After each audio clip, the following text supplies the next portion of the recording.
Hey everyone, it's Mike Bond with Smart with Debt. I wanted to go through some basics on credit cards. It's the holidays.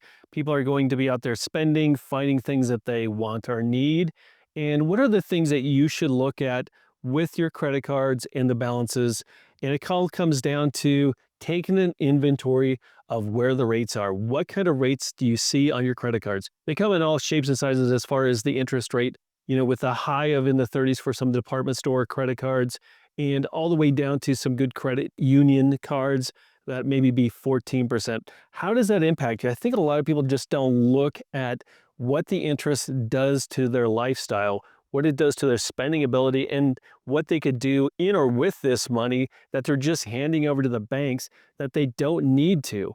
And part of it comes down to an inventory, not of your credit cards, but where's your mortgage, where's your HELOC, where's your credit cards? How do you pay the banks the least amount so you can keep more? And it has a big impact on your life, and not only now, but in the future, what you can do with the money that you make, that you bring home, and where it goes. And the simplest thing for us that we see is if we could get people just to lower the cost of debt. Take 20, 30 minutes, find out where you're at, find out where the market is and what you could do better there so you can impact your life in a positive way.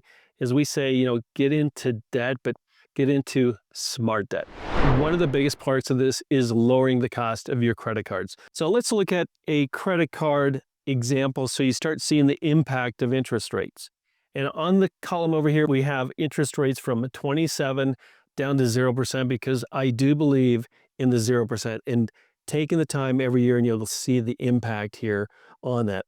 Let's look at an example of something you just have to watch and see. So let's just say if you have $5,000 in credit card balances out there, and a lot of cards, especially department stores or some of those, would even be higher than 27%. If you have a credit card and you're not maintaining, you're not watching it, you're probably paying somewhere in the mid to high 20s. And we want you just to understand what's the difference between that and maybe getting, down here at 14%. That would be like a good credit union. They have cards out there anywhere between 12 and 15%. But you could see just the impact there. You're almost paying twice the amount of interest at the 27%.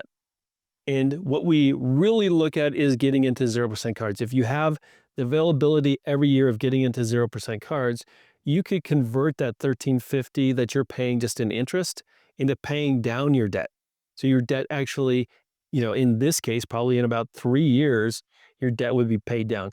Even if you're going to pay the 3 to 5% transfer fee that some of them have, it's still going to be better than the 27%. So when you're looking at the 0% transfer fees, make sure you're comparing that because some people are like, that's a lot of money to just transfer something over. But it's not as much as 22, 27% of your interest rate. But more people have $10,000 and more on their credit cards. And this is where they just need to understand how interest works. In this case, roughly, someone's going to pay about $2,700 in interest just on that credit card. Now, if we can move that down to, once again, the 14% with the credit union, or if you can take the time, and we have some links that we can send out if you're looking to where can I get 0% cards, they're out there. You just got to make sure you're in the right position with the credit score and that you will become attractive to these credit card companies so they give you the 0%, especially if you're looking to accelerate out of debt. You move a $10,000 credit card over to a 0%, and then $2,700 a year, it evaporates from the bank's accounts and it goes right to what your credit card is. Your credit card, could go down that $2,700 a year just because you were smart with debt. You get into good, healthy debt and you just managed a little bit. Look at this, the $2,700 is money that's out of your pocket after taxes, after insurance. We want to make sure all of your debt is in line with what it should be. You shouldn't be paying 27. Even with some trouble credit, you should be able to get 6 to 7 points off that, and that's a big deal. $10,000, that's $600 a year that you could use to go out to have some fun, accelerate debt, whatever it is.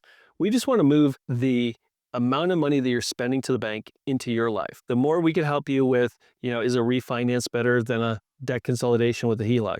Is it better to actually go from credit card debt with 27% into 0% cards?